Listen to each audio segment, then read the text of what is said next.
नमस्कार दोस्तों, मैं हूं दीपक वशिष्ठ और आप देख रहे हैं इतिहास classes YouTube channel. UGC net के एग्जाम की डेट फाइनल हो चुकी है। फॉर्म्स ओपन हो चुके हैं। जल्दी से जल्दी फॉर्म को फिल कीजिए ताकि आपका जल्दी ही आसपास नंबर आ सके। नहीं तो क्या होता है कि यूजीसी नेट के एग्जाम्स के स्लॉट्स कंप्लीट हो जाते हैं जो आसपास के एरियाज होते हैं, जो आसपास की लैब होती है उनके। बाकी फिर बाद में उन स्टूडेंट का नंबर जो लेट फॉर्म भरते हैं उनका काफी दूर दूर सेंटर देखने को मिलता है। तो दोस्तों, हमने अपनी पिछली वीडियो में हुमायूं के बारे में बात की थी, हुमायूं के जीवन के बारे में बात की थी। हुमायूं ने जो अपने जीवन में अभियान किए थे आज उनको कंप्लीट करेंगे। हुमायूं के जीवन में जितने भी युद्ध हुए थे उनके बारे में जानेंगे।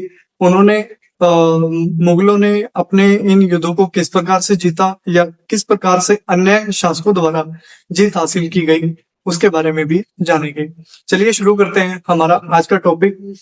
इसमें हम देखते हैं कि लैंगपोन के अनुसार हुमायूं की सफलता का कारण उसकी सुंदर परंतु विवेकहीन दयालुता थी। ठीक है, उसे वो दयालु तो बता रहा है, लेकिन वो दयालुता कैसी है? विवेकहीन है। किसकी? हुमायूं की। किसके अनुसार? लैंगपोन के अनुसार। ये जितने भी क्वेश्चन पूछे जाते हैं, जैसे मैंने बताया कि लैंगपोन के अनुसार, ये आपसे डायरेक्ट पूछे जाते हैं यूजीसी नेट के एग्जाम में। ठीक है, कोट किया जाता है कि यह कथन किसका है। ठीक है, तो इनको काफी अच्छे से समझना होगा, जानना होगा। फिर हम बात करते हैं हुमायूं के अभियानों के बारे में। प्रथम अभियान जो हमें देखने को मिलता है वो कालेंजर का अभियान होता है 1531 में। इस युद्ध के दौरान एक सूचना मिली कि महमूद लोदी, कौन है महमूद लोदी? इब्राहिम लोदी का भाई, बिहार में जौनपुर की ओर बढ़ रहा है सेना को लेकर। मतलब क्या हुआ कि महमूद लोदी बिहार की ओर बढ़ रहा था, बिहार से जौनपुर की तरफ जा रहा था अपनी सेना को लेकर। तब हुमायूं ने क्या किया? कालिंजर के शासक से, जो प्रताप रुद्र देव है, उससे क्षतिपूर्ति प्राप्त की और आगरा के लिए प्रस्थान किया। उसको यह डर था कि कभी महमूद लोदी आक्रमण ना कर दे। कहां पर? आगरा पर। ठीक है, तो इसने क्या किया? यहाँ के राजा से अपने युद्ध की क्षतिपूर्ति ली, मतलब एक प्रकार से जीत हासिल कर ली थी। और यहाँ से क्या किया? काफी सारा धन लेकर वो निकल गया। कहाँ के लिए? आगरा के लिए। फिर दूसरा अभियान जो देखने को मिला वो 1532 में दोहरिया का युद्ध। ये गोमती नदी के किनारे पर क्षेत्र पड़ता है। यह दोराहा, दादरा या फिर दोहरिया के नाम से भी जाना जाता है। इन क्षेत्रों में पहला अफगानों के साथ युद्ध हुआ 1532 में। और नेतृत्वकर्ता कौन है? यहाँ भी महमूद लोदी ही है। इसके द्वारा नेतृत्व किया गया, यह हार गया और हुमायूं फिर से जीत गया। ठीक है, फिर तीसरा जो देखने को मिलता है वो 1532 में चुनार के दुर्ग पर आक्रमण किया। यह क्षेत्र पूर्वी भारत का प्रवेश द्वार भी कहा जाता है। शासक शेर खां था। इसने हुमायूं की अधीनता स्वीकार की और अपने बेटे को, कुतुब खां को, मुगल सेना के साथ भेज दिया। यह स्वयं अफगान शासक था। ठीक है, हम शेर खां किसको बोल रहे हैं यहाँ पर? शेर खां जो शेर शाह सूरी के नाम से प्रसिद्ध होगा आगे चलकर। यह 1539 में एक युद्ध लड़ेगा हुमायूं के साथ, और जो इसकी जीत का कारण भी बनेगा। उस समय क्या होगा? इसकी जीत का आरंभ हो जाएगा और आगे चलकर ये अपने क्या करेगा? दिल्ली में बैठकर शासन स्थापित करेगा अपना, और शेरशाह सूरी जो वंश है, सूरी वंश की स्थापना करेगा। ठीक है, 1534 में बिहार में विद्रोह, मोहम्मद जमान मिर्जा और सुल्तान मिर्जा ने विद्रोह किया। और उसका जो दमन है वो भी किसके द्वारा किया गया? हुमायूं के द्वारा किया गया। और ये किसके द्वारा कराया गया था? ये भी शेर खान के द्वारा कराया गया था, जिसको हम शेरशाह सूरी के नाम से जानेंगे। ठीक है, 1535 और 36 में गुजरात अभियान किया। बहादुर शाह गुजरात का उस समय शासक हुआ करता था। काफी शक्तिशाली व्यक्ति था ये उस समय पर, और मालवा और राजपूताना तक इसका अधिकार हो चुका था, जो कि मुगलों के लिए काफी ज्यादा सिरदर्दी का कारण बन चुका था। इसी सिरदर्दी को कम करने के लिए मुगल ने गुजरात अभियान चलाया और इसे भी क्या किया? हरा दिया, और बहादुर शाह हार गया इस अभियान के दौरान। इस समय बहादुर शाह ने टर्की के प्रसिद्ध तोपसी या फिर तोपची रूमी खां से तोप खाने का अपना निर्माण कराया था, सिर्फ और सिर्फ किसके लिए? युद्ध लड़ने के लिए मुगलों से। लेकिन फिर भी क्या होता है, ये हार जाता है। अब हुमायूं ने चंपानेर और माहू के किलों को भी लांग लिया, और यह 41वां व्यक्ति बताया जाता है जिसने इस किले को लांगा था। कहते हैं कि 40 सैनिक पहले चढ़ चुके थे, उस किले को लांग चुके थे, और 41वां व्यक्ति कौन था? ये खुद हुमायूं था। हुमायूं गुजरात में सफलता हासिल करने वाला पहला मुगल शासक माना जाता है। कहते हैं कि जो मुगलों में पहला शासक है जिसने सफलता हासिल की गुजरात को जीतने में, वो कौन है? हुमायूं है वो। 1538 चुनारगढ़ में घेराबंदी की किसने की? ये भी हुमायूं ने ही की। यह शेर खान की शक्ति को दबाने के लिए किया गया था। जो शेर खान है, जिसको हम शेरशाह सूरी का नाम देंगे आगे चलकर, इसको ये हर जगह जो है मुगलों से भिड़ता हुआ चल रहा था। आगे से आगे हुमायूं के लिए खड़ा रहता था कि कहीं ना कहीं मैं इससे जीत जाऊंगा। ठीक है, ये जो भिड़त थी ये काफी लंबे समय तक चलती रही थी इनकी। और क्या होता है, आगे चलकर ये खुद शासक बनता है और हुमायूं भाग जाता है। कहां पर? ईरान में। ठीक है, देखेंगे उसको भी।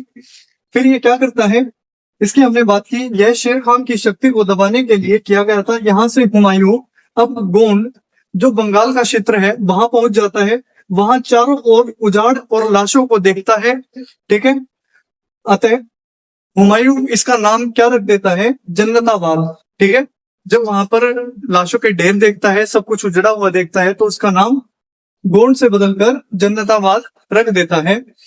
बंगाल से आते समय हुमायूं और शेर खां का आमना सामना होता है। ठीक है, कहां पर होता है? कर्मनाशा नदी तट पर। ये कर्मनाशा और कर्मनाशा दोनों बोली जाती है। नदी तट पर सामना हुआ एक दूसरे के साथ 29 जून 1539 को। ठीक है, इस युद्ध में हुमायूं की 2 बेगम मारी गई। वो कौन कौन सी थी? चांद बीबी और शाद बीबी, ये दोनों मारी गई थी। परिणाम स्वरूप चौसा का युद्ध हुआ। 1539 में हमें एक युद्ध देखने को मिलता है जिसको हम शेरशाह सूरी को जब पढ़ेंगे इसके बाद उसमें जानेंगे चौसा के युद्ध के बारे में। अभी इसको स्किप कर रहे हैं। हुमायूं जान बचाने के लिए कर्मनाशा नदी में घोड़े के साथ कूद गया, और क्या हुआ, जहां निजाम नामक भिश्ती कौन होता है? पानी भरने वाला या फिर मछुआरा। ठीक है, उसने क्या किया? हुमायूं की जान बचाई, और हुमायूं ने उससे खुश होकर बदले में निजाम भिश्ती को एक दिन का बादशाह बनाया। ठीक है, निजाम भिश्ती के साथ क्या किया? एक दिन का उसे बादशाह बना दिया गया। और ये कौन था? ये भारत का ही व्यक्ति था, निजाम भिश्ती।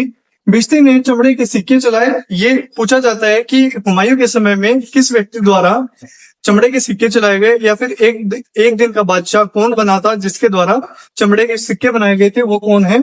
भिश्ती। इसका नाम क्या है? निजाम। ठीक है, कन्नौज या विलग्राम का युद्ध 1540। ठीक है, शेर खां और हुमायूं के बीच ये युद्ध देखने को मिला। इसके बाद शेर खां जीत गया और हुमायूं ईरान के शासक के पास भाग गया। अब माना जाता है कि शेरशाह सूरी ने सेकंड अफगान साम्राज्य की स्थापना कर ली थी दिल्ली में। और फिर क्या करता है, जब हुमायूं भाग जाता है तो अपने भाई हिंदाल के आध्यात्मिक गुरु मीर अली की बेटी हमीदा बानो बेगम के साथ विवाह कर लेता है। और ये है कौन? जिससे अकबर का जन्म होता है। हमीदा बानो बेगम कौन है? अकबर की मां। हमीदा बानो बेगम से अकबर का जन्म हुआ। हुमायूं द्वारा पुनः सत्ता प्राप्त कर ली गई 1545 में। 1545 में शेरशाह की मृत्यु हुई और हुमायूं ने अपने खोए हुए क्षेत्र को वापस से प्राप्त कर लिया। इसमें माना जाता है कि 1545 में ईरान के शासक की मदद से काबुल और कंधार के एरिया को हुमायूं के द्वारा कैप्चर कर लिया गया, फिर से उस पर शासन कर लिया गया। 1553 में शेरशाह सूरी के पुत्र की मृत्यु के बाद सूरवंश विघटित होता चला गया, और ये आखिरी पुत्र कौन माना जाता है इसका? इस्लाम शाह। ठीक है, किसका? शेरशाह सूरी का। 1554 में पेशावर, 1555 में लाहौर पर अधिकार कर लिया गया हुमायूं के द्वारा। ठीक है, 1545 से शुरुआत की और अब कहां पर आ गया ये? 1555 तक। ठीक है, फिर हम बात करते हैं मच्छीवाड़ा का युद्ध। 15 मई 1555 को देखने को मिला। यह पंजाब में सतलुज नदी के किनारे पर हुआ था। इसमें हुमायूं और नसीब खान और तातार खान के बीच ये युद्ध हुआ। हुमायूं इसमें जीत गया और ये दोनों मिलकर भी हार गए। अब हुमायूं का जो है पूरे पंजाब के क्षेत्र पर कब्जा हो गया था। उसने पंजाब के क्षेत्र को भी जीत लिया था। सरहिंद का युद्ध ये 22 जून 1555 को देखने को मिला। मुगल और अफगानों के बीच ये लड़ाई हुई थी। बैरम खान इसमें नेतृत्व करता है मुगलों की तरफ से, हुमायूं की तरफ से। सिकंदर, ये जो सिकंदर सूर है ये अफगानों की तरफ से लड़ाई लड़ रहा था। बैरम खान ने जीत हासिल की और हुमायूं को फिर से दिल्ली की गद्दी पर बैठा दिया। ठीक है, हुमायूं एकमात्र ऐसा शासक माना जाता है जिसने क्या किया था, 2 बार दिल्ली की गद्दी को अपना बनाया था। अब इसके द्वारा 6 माह तक शासन किया गया और फिर क्या हुआ, अचानक से दीन पनाह पुस्तकालय की सीढ़ियों से लुढ़क कर गिरने से हुमायूं की मौत हो गई या फिर उसकी मृत्यु हो गई। ठीक है, फिर बात करते हैं हुमायूं को हाजी बेगम द्वारा बनवाए गए एक मकबरे में दफनाया गया। यह हुमायूं की पत्नी थी। यह मकबरा ताजमहल की पूर्वगामी माना जाता है। इसके अलावा यह मकबरा एक वफादार बीवी का महबूब खाना पेशकश मानी जाती है। महबूब खाना पेशकश क्या है, जो किसी के प्रेम में बनाई गई कोई इमारत होती है। लेनपुन के अनुसार, लेनपुन जो है ये काफी इतिहास लिख कर गया है इनके बारे में, मुगलों के बारे में। ठीक है, मुगलों पर काफी अच्छा इसने काम किया है।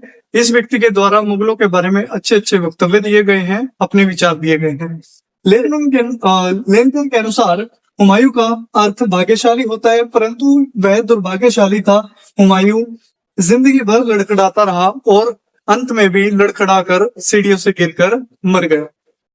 ठीक है, हुमायूं अफीम का शौकीन था। इसकी सबसे बड़ी कमजोरी अविश्वास और कमजोर चरित्र उसकी असफलता का कारण बना। ठीक है दोस्तों, ये सारे जितने भी थे अभियान हुमायूं के, आज हमने एक ही वीडियो में कंप्लीट कर लिए हैं। इसके बाद जो हम टॉपिक चालू करेंगे वो रहेगा हमारा शेरशाह सूरी। तब तक के लिए वीडियो को ज्यादा से ज्यादा शेयर कीजिए, लाइक कीजिए और चैनल को सब्सक्राइब कीजिए।